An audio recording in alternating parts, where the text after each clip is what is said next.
Hi, this is Jennifer McGuire, and this is a video for 2peasinAbucket.com, and this is on stamping and masking. I'm going to show you different types of masking, but I'm going to start first with just the basics of masking. Here I created this layout, and across the top I did several trees, and to avoid overlapping the trees and giving a messy look, I did some masking. So I'll show you how I did that. First, I took this Post-it notepad, and on the sticky edge I'm going to stamp this Hero Arts tree. It doesn't matter what ink you're going to stamp it in. This is just going to be a mask and it's just temporary. So I want to stamp it so that when I cut it out there's a little bit of that sticky on the back side of the sticky note. So you can see me peel it off here. And now I also, for the project that I'm doing, need a mask for this little Hero Arts tree. Again, I'm going to stamp it on the edge so there's some sticky behind it. Now I'm just going to cut out these masks, and you can see I'm not real particular about cutting it out real close, but if you want really exact results, you would want to cut it pretty close.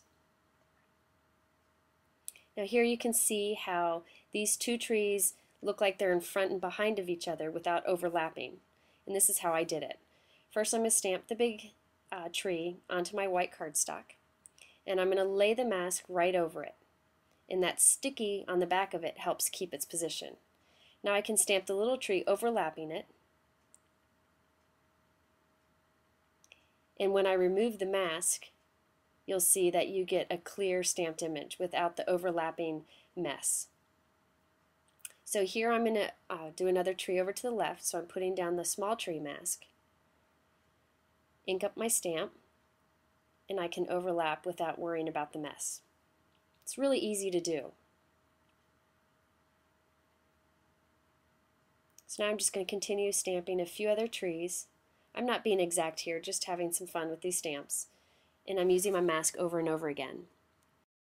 Keep in mind that you can keep these masks for future use. I have a little envelope where I have a bunch of them. And I just wanted to show you I didn't get a perfect stamped image there, so I'm just going back with a black pen and going over it. It doesn't matter, nobody would ever notice. Now you also see I've got these little black marks. I was doing some fast and quick stamping and I got carried away. So I'm just covering them with other images. I've got this little butterfly, and it's a great way to hide mistakes. And since they're clear, you can make sure you position it just perfectly to cover up your mistakes. So now here is another tip. This is masking with ink. And if you look at this layout, you see that grass under the trees. That's done with masking, just done in a different way. I'm just going to take some cheap typing paper, real thin paper, and tear it along the edge, and I'm going to lay it down where I want my grass to be. Now this is a foam ink applicator from Ranger, and I'm just using some green chalk ink. I'm just kind of swirling it around and rubbing it quickly to create this grass edge, and you can see how the torn edge gives a fun look. And you can just keep moving it around and repositioning it to get a nice green grass line underneath the trees.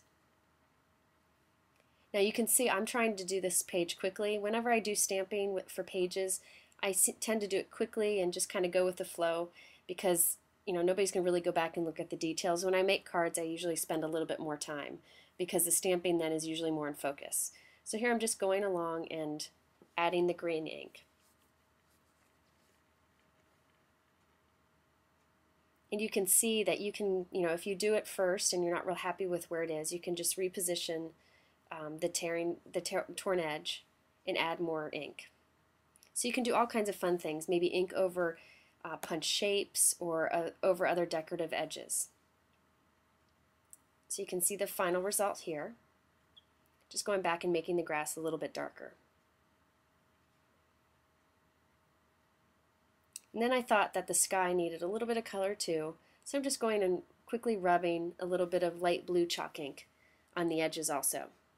These ink applicators come with different foams, so you can have a different foam for each color, so you don't have to worry about changing them out.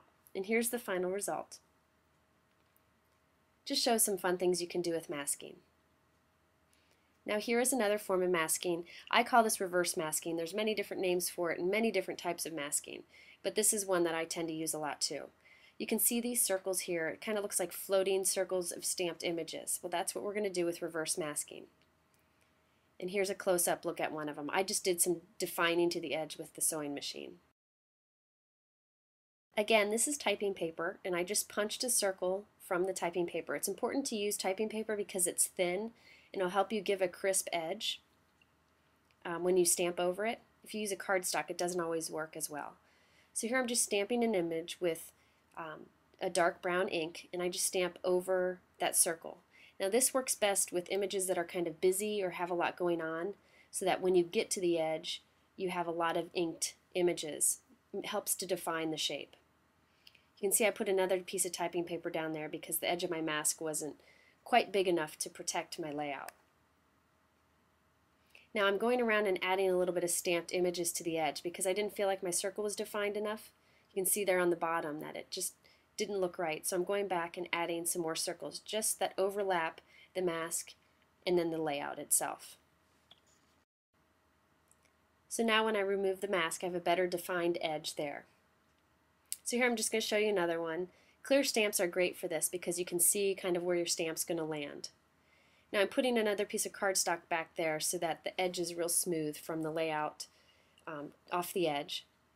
And I'm just going to stamp this clear stamp over the image, and you want to stamp it real firmly.